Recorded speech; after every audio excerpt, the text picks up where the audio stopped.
Welcome to episode 50 of the Brainy Business, Understanding the Psychology of Why People Buy. Today's episode is about selective attention biases. Ready? Let's get started. You are listening to the Brainy Business Podcast, where we dig into the psychology of why people buy and help you incorporate behavioral economics into your business, making it more brain-friendly. Now here's your host, Melina Palmer. Hello, everyone. My name is Melina Palmer, and I want to welcome you to the Brainy Business Podcast. And before we do anything else, I have to say, can you believe this is episode 50? How crazy and amazing and awesome is that? I am so excited to have been with you for almost a year. And even though this is a weekly podcast, we will not hit the anniversary episode until episode 55, which comes out on July 5th. Because the podcast went live with the first 3 episodes. I would love to hear your feedback and thoughts in advance of the anniversary episode, so I've added a button to the website through SpeakPipe, which will allow you to leave me recorded audio comments at any time. You can use them to leave feedback, thoughts, questions, episode suggestions, whatever. I'm going to test it out leading up to the anniversary show, and if you listeners like it, use it, and find lots of value in it, I'll keep it around long term. So please consider going to thebrainybusiness.com to leave your audio comment about your favorite episode and something you've learned from the podcast so far. You might hear yourself on the anniversary episode.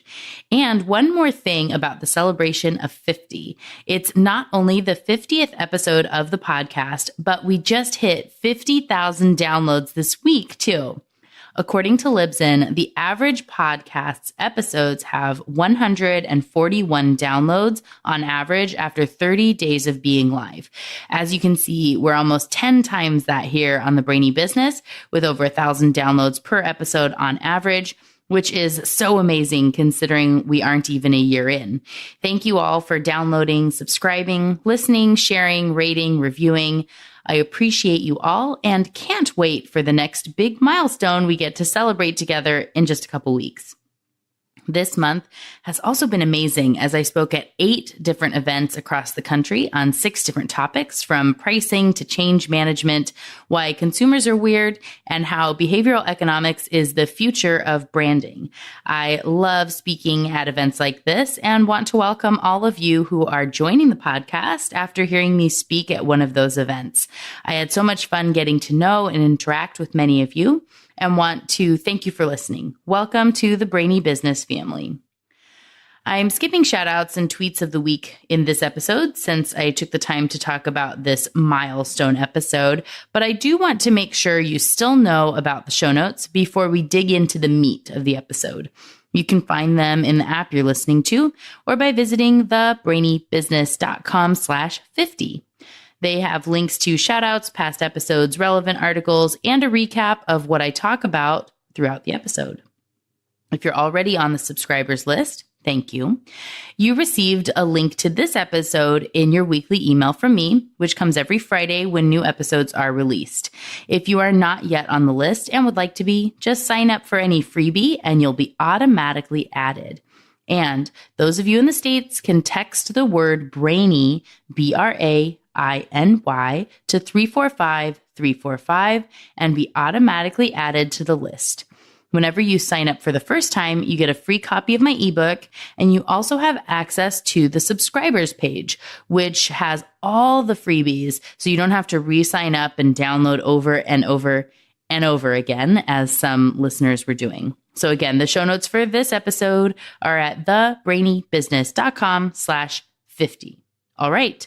Let's focus on selective attention. So what do I mean when I talk about selective attention biases? If you've been listening to this series so far, you know we've talked about how our brains are biased toward ourselves, the way we think about others, our memories, and past versus future biases. Today, we're going to dig into all those biases that have to do with how we focus our attention and how that can color our impression of the world around us.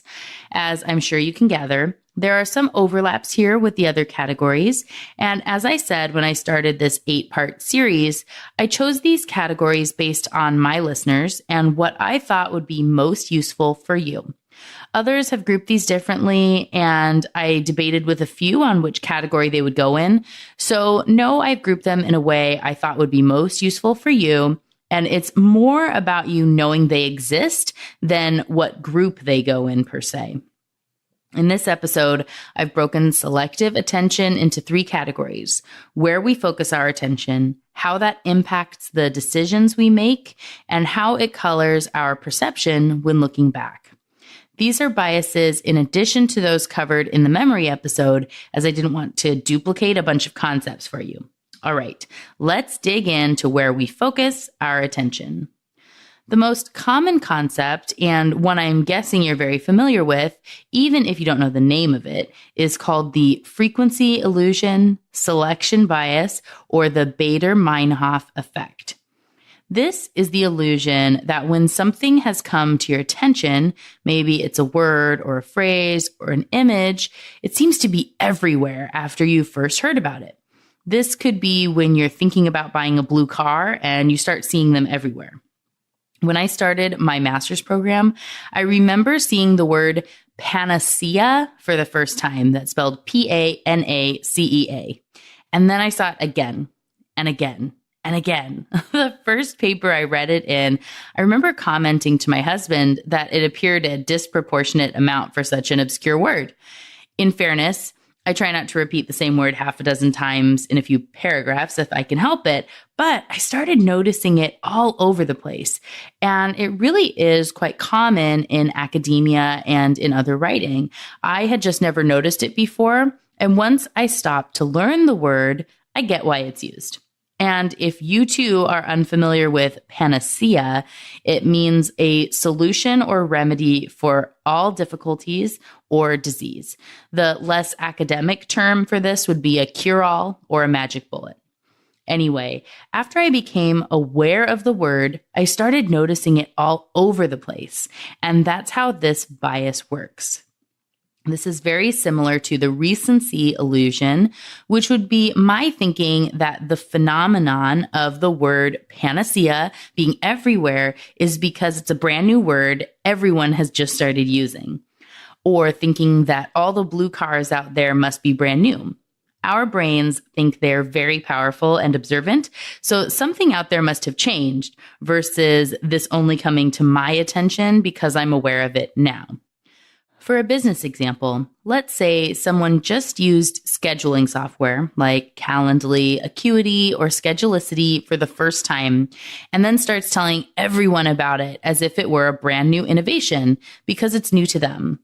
The software has been around for a long time, but because of the recency illusion, many people are quick to assume something is brand new to everyone simply because it's brand new to them. This is similar to availability, which was the focus of episode 15. We humans put more weight and importance on things we can recall easiest and think they're more likely to happen than they might actually be. For example, I want you to try and think of as many words as you can that start with the letter K, and then as many as you can where K is the third letter in the word. Which type of word do you think there are more of? If you're like most people, you probably said words that start with K because it's much easier for you to recall those. The third letter in is difficult to retrieve as we don't typically sort words that way in our brains. This is also a lazy brain example, which we'll get to in a couple weeks. In reality, there are about twice as many words with K as the third letter, like the word ask, for example, or I guess as I look at it now, the word like, than the number of words that start with K. But because of availability bias, our brains have a hard time believing it. Again, you can listen to episode 15 for more on this and how to use it in your business.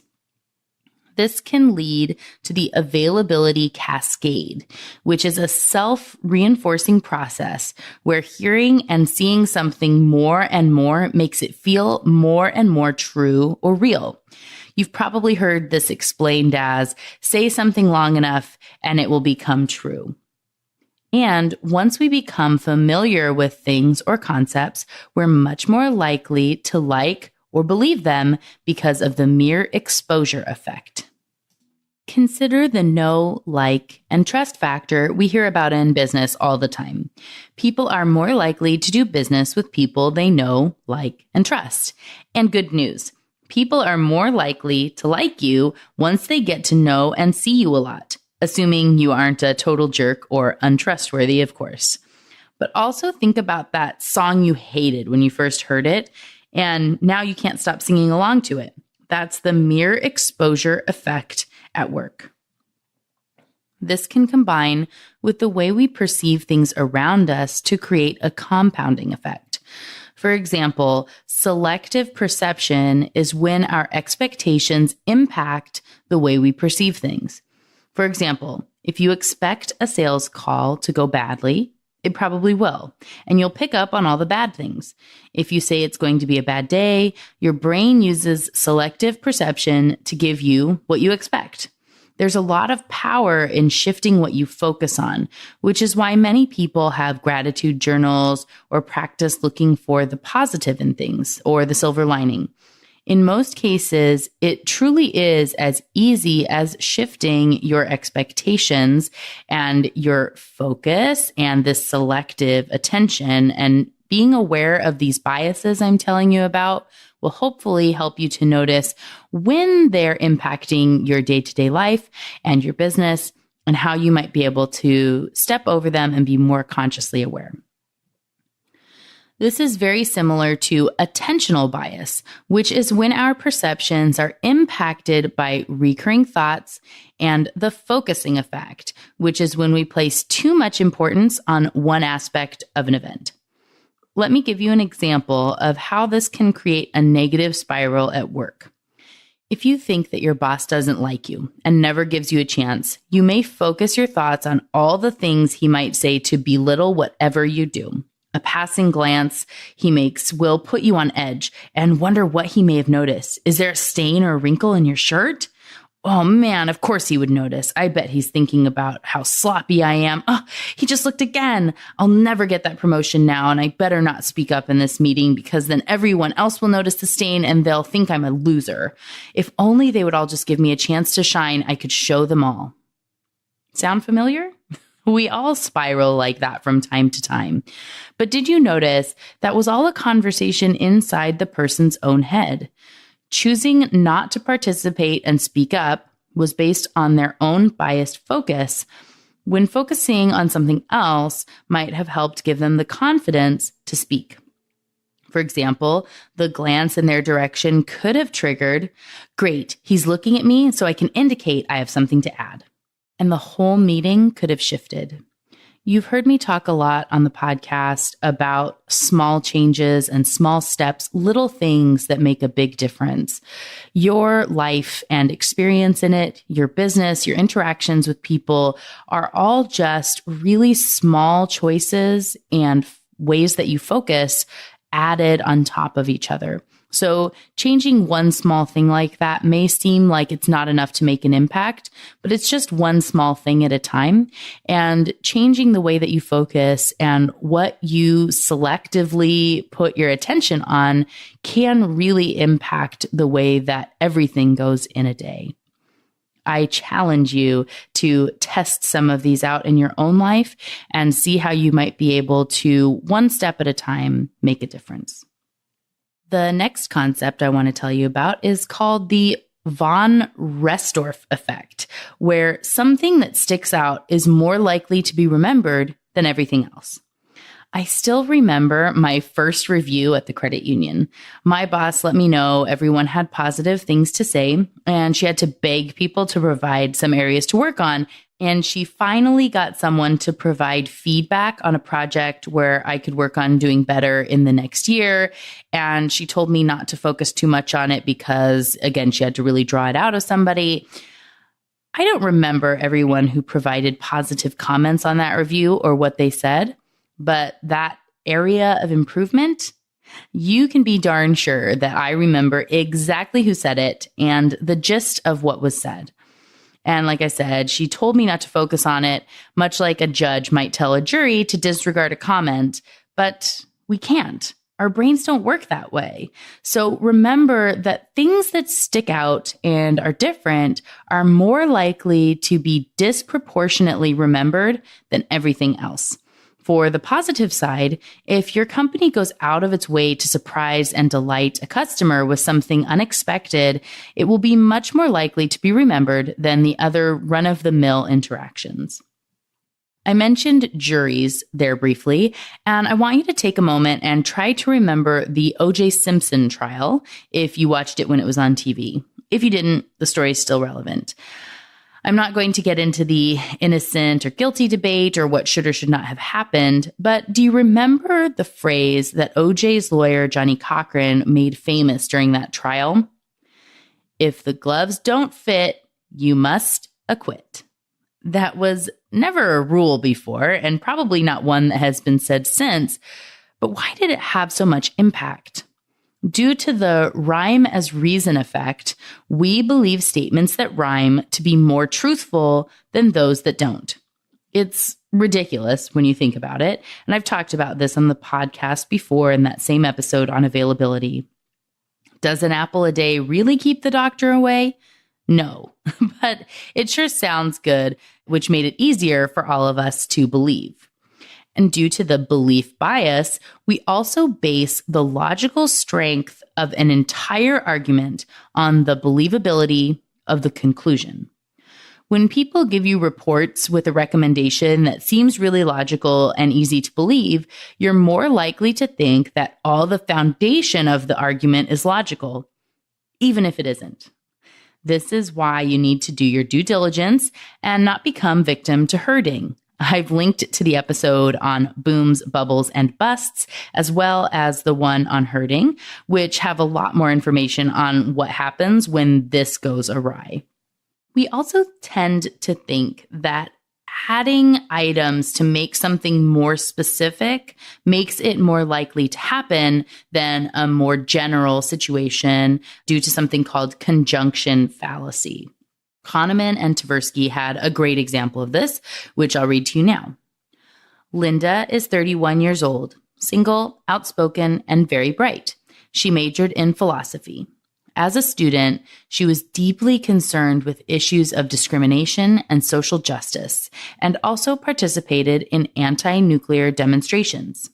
Which is more likely? Linda is a bank teller, or Linda is a bank teller and is active in the feminist movement. What do you think? 85% of those asked chose option 2, that Linda is a bank teller and is active in the feminist movement. But in reality, number 1 is more likely because option 2 has the word and. She's both a bank teller and active in the feminist movement. It's become more specific and easier for us to focus on. It seems we really want to describe her more, but it's really less likely than her simply being a bank teller, which is part of both options. This is similar to base rate fallacy or base rate neglect, where we tend to ignore generic or general information, also known as base rate information, to focus on more specific information that only pertains to a certain case. The classic example would be using a town with 2 cab companies, green and blue. Blue is the dominant cab company, making up 85% of the cabs in town. There was a hit and run accident involving a cab, and the witness believed the cab was green. Witnesses are 80% accurate at being able to tell the difference between blue and green cabs. So what's the chance that the cab is green? Many people would say 80% or something close to it because they ignore the base rate. The chance it was green is actually about 41%. This could have definitely been part of the math is hard bias episode or lazy brain, which is coming in a couple weeks, but I felt it was relevant in the way we think about focus and decision making. And If you have a hard time believing it's truly 41%, even after hearing the explanation of why, that's okay. It's part of what makes us human.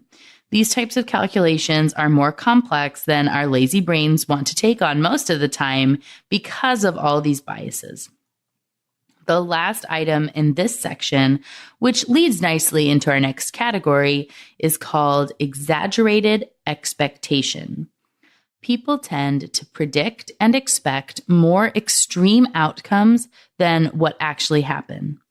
And if you expect a more extreme outcome, it will likely impact the decisions you make, which is the next category of selective attention.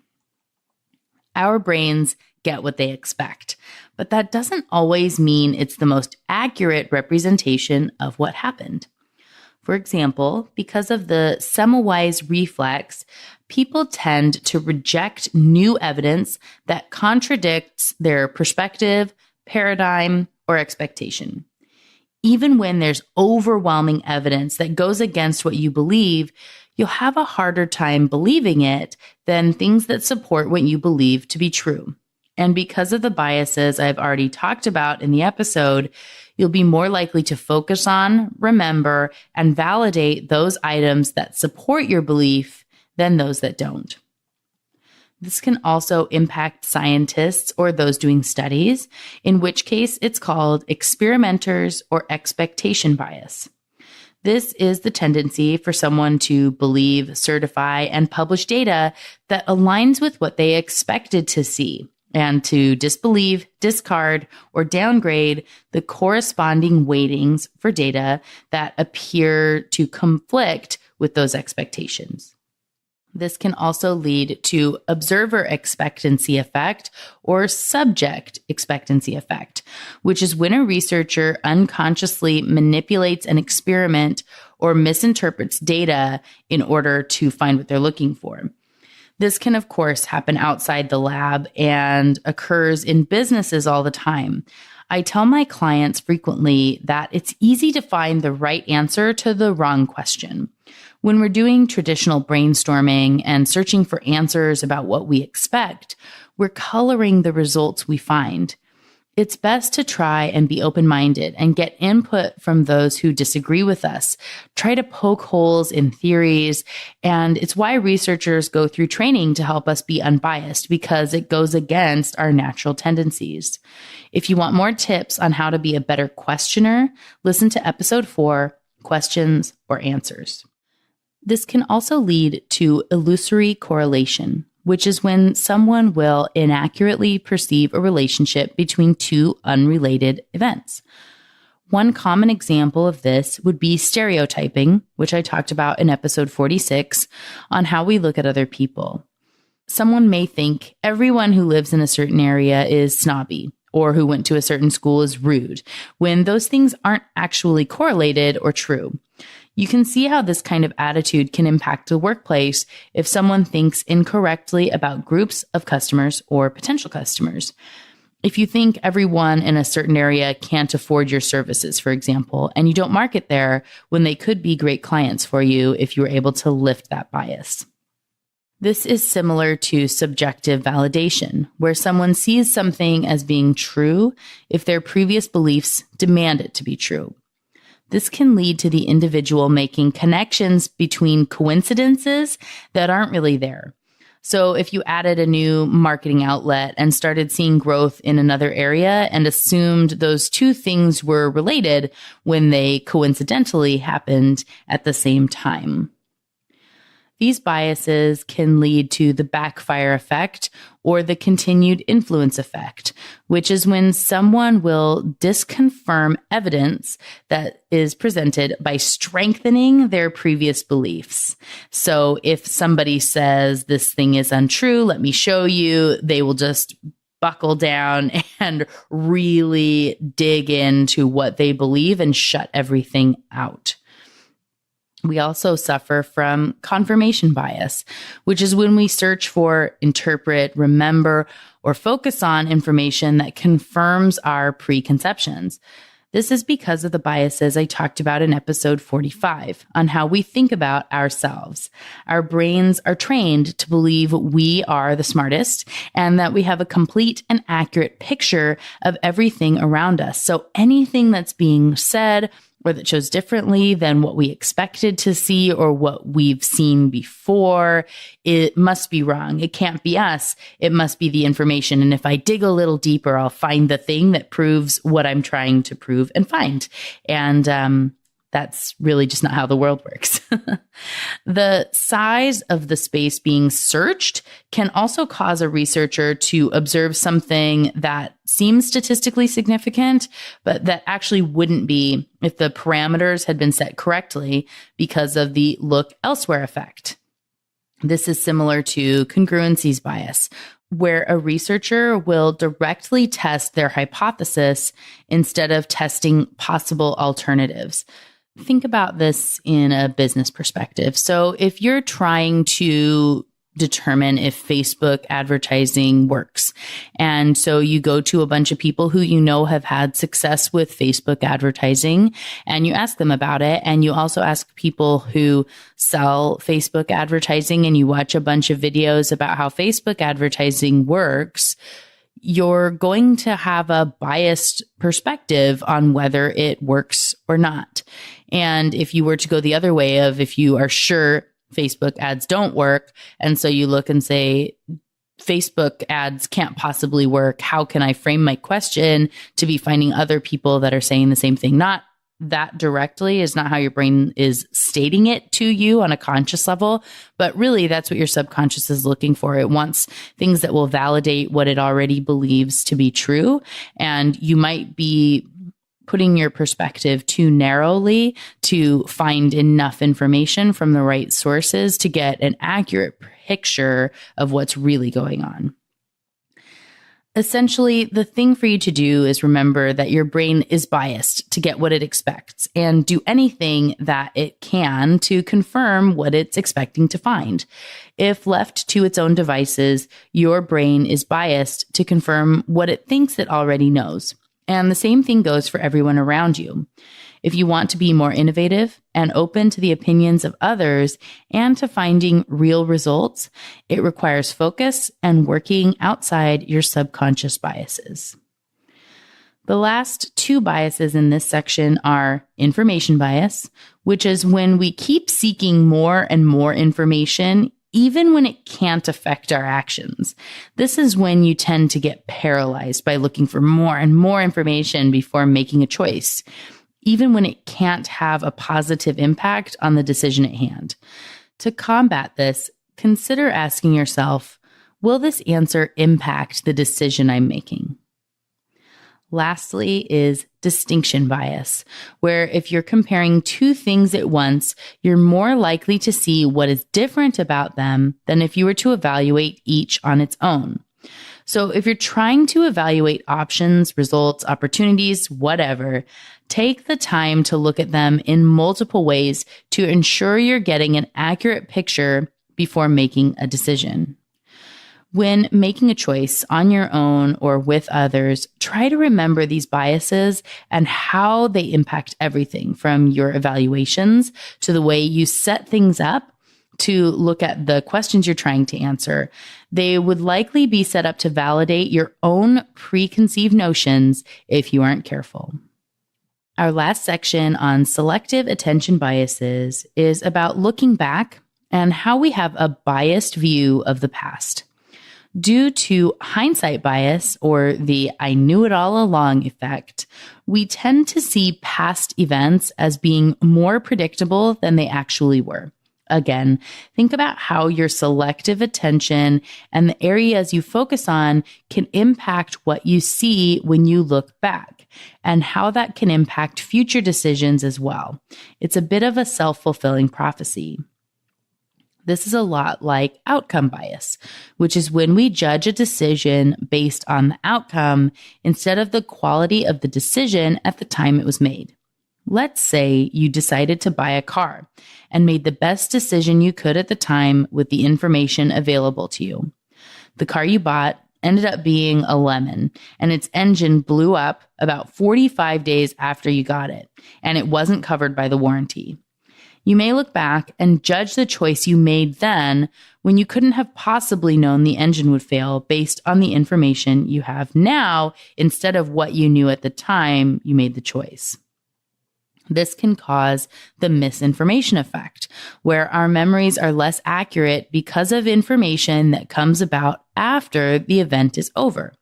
So you might remember your choices and evaluation differently after the outcome is done. For more on memory biases, listen to episode 48. And lastly, we have consistency bias, where you remember your past attitudes and behavior incorrectly, believing they would be in alignment with the way you think and act now, even if that's not how you thought and acted back when you made those choices. As I said in that episode on memories, hindsight is not always 20/20. So know that your memory of an event or a decision is biased in many ways, and the same goes for everyone else.